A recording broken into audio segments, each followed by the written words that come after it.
This week, the United Nations General Assembly is in New York with 137 heads of state moving all over town. No city at any time has a security challenge like that. And this year, it comes as U.S. intelligence is investigating credible information that terrorists want to target New York with a car bomb. After 9/11, New York City decided that it would never leave itself vulnerable to terrorism again. So Ray Kelly, the police commissioner, began to build something unique. Kelly tends to get things done. He was born in New York City 70 years ago, fought with the Marines in Vietnam, joined the NYPD as a cadet, and along the way, picked up a law degree and a master's degree from Harvard.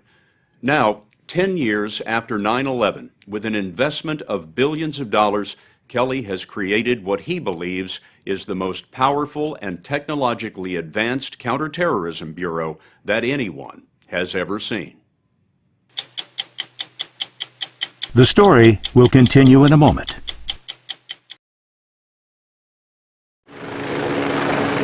By air, land, and sea, the nation's largest counterterrorism squad is on the beat in America's largest city.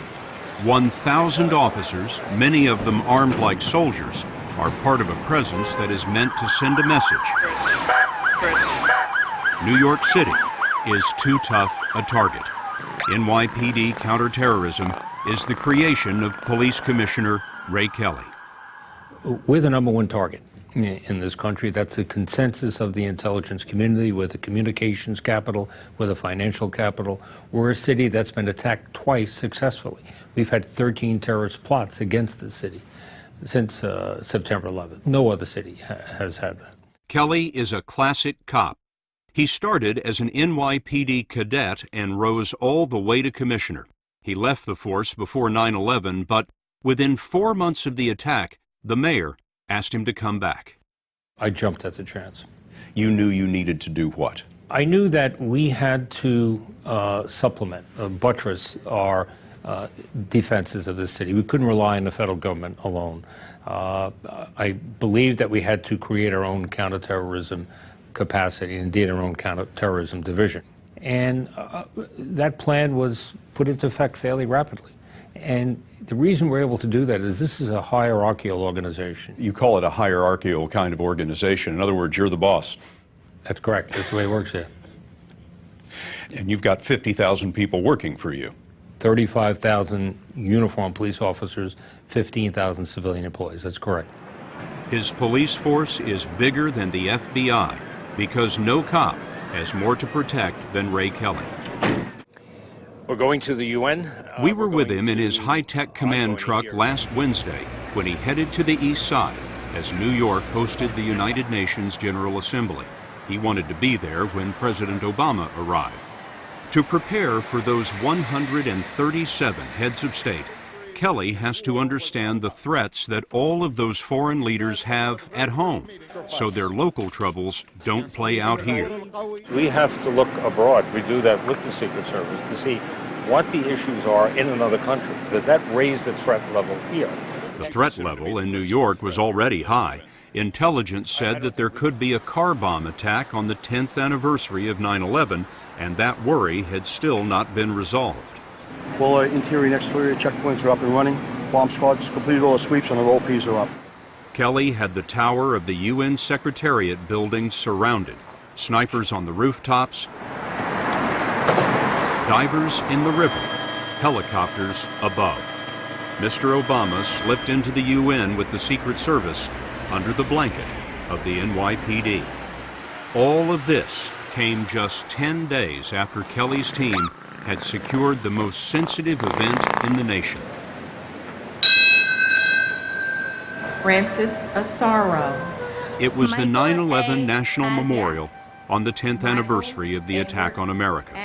Osama bin Laden had written about attacking again on this very day, and Kelly had more than 8 million New Yorkers to protect. As the names of the fallen were being read, Kelly was watching from his brand new Joint Operations Center. From here, he can see everything. All in one cavernous room, Kelly has representatives from the military, the FBI, Federal Emergency Management, state and local first responders. The center is a symbol of the 10 years and $3 billion that he has spent to prepare for every kind of threat. Are you satisfied that you've dealt with threats from aircraft, even light planes, model planes, that kind of thing? Well, it's something that's on our radar screen. I mean, in an extreme situation, we would have some means to take down a plane. Do you mean to say that the NYPD has the means to take down an aircraft? Yes, I'd prefer not to get into the details, but obviously this would be in a very extreme situation. You have the equipment and the training? Yes. Device in! Go! Kelly gave us an extraordinary look inside the Counterterrorism Bureau. The training, Get down! Get down! like this assault team practicing for a hostage situation in a subway car, Perp down! One in the back! and the astounding technology that has been designed and built specifically for the NYPD. We started with the threat that no one wants to imagine, a nuclear device smuggled into the city.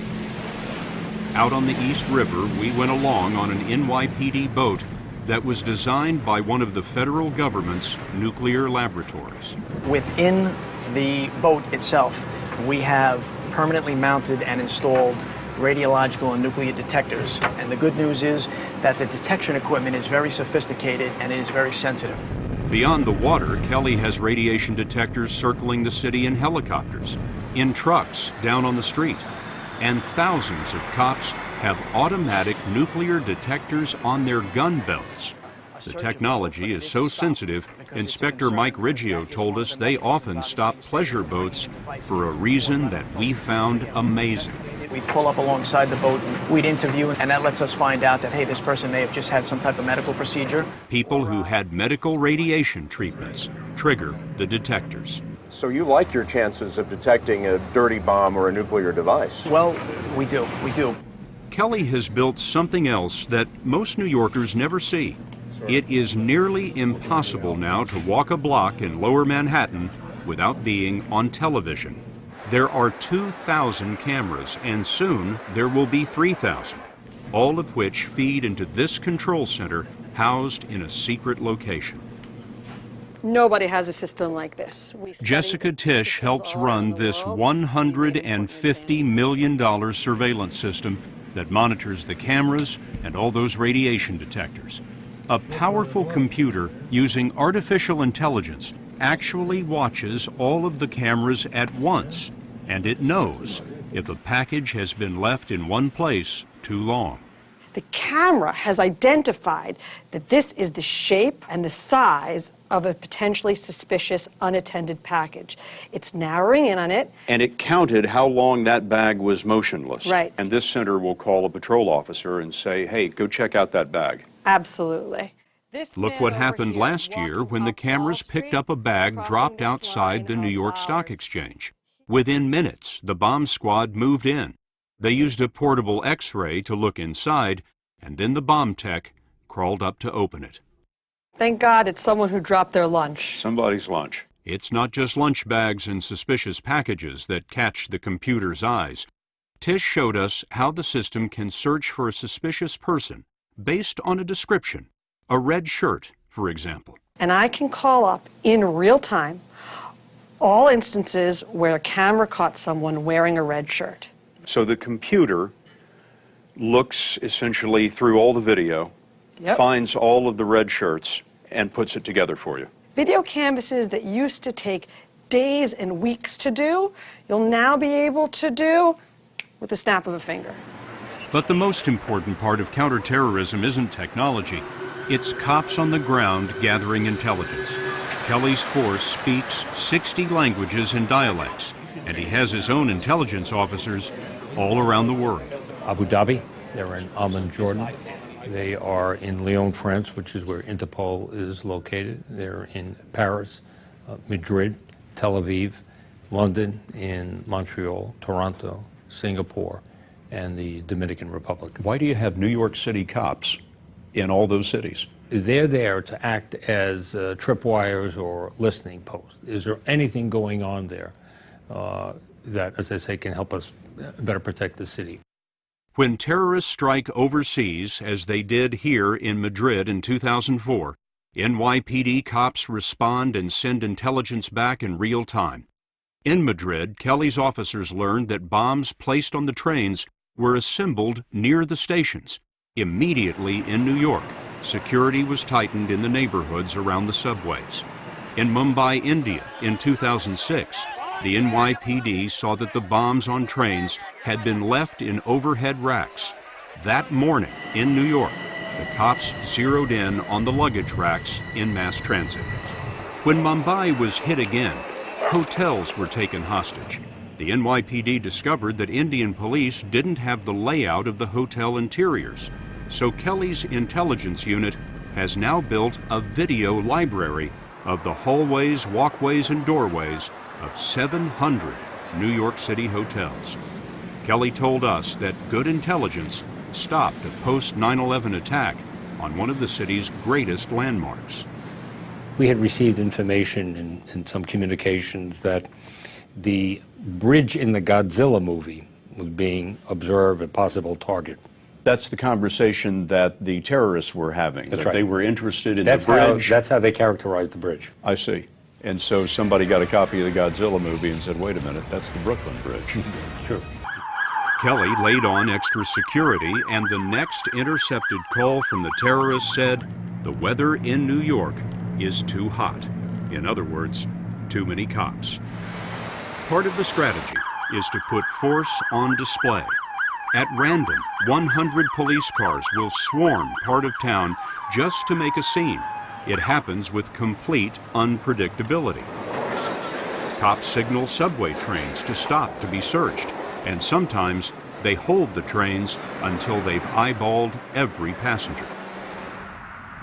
Of all the things the counterterrorism squad thought of, this one really impressed us. It's the NYPD Cricket League. 12 teams, 200 kids, all because cricket is the national pastime of Pakistan. NYPD Inspector Amin Kasim started the program. Back in the old days, we played baseball, basketball with the kids, but as we have these new immigrant communities come from overseas, we have to find the sports that they love, that they genuinely love. Cricket is the sport the South Asian community loves. Hundreds of Muslim immigrant parents now have their kids playing for the NYPD.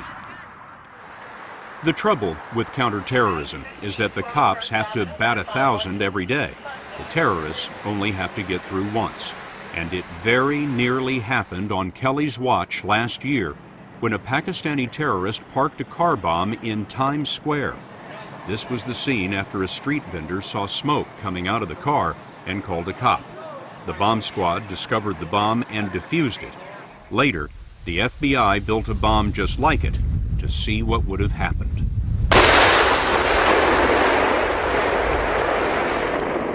We've been lucky, but we've been good. And certainly as far as the Times Square bombing is concerned, we were lucky. And we'll take luck anytime. What message do you have for the potential terrorists out there who have their eye on New York City?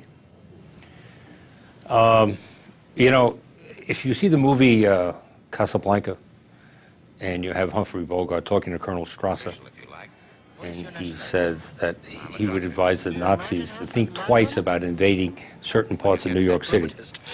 How about New York? Well, there are certain sections of New York, Major, that I wouldn't advise you to try to invade. Uh-huh. Well, that's our message. Stay away.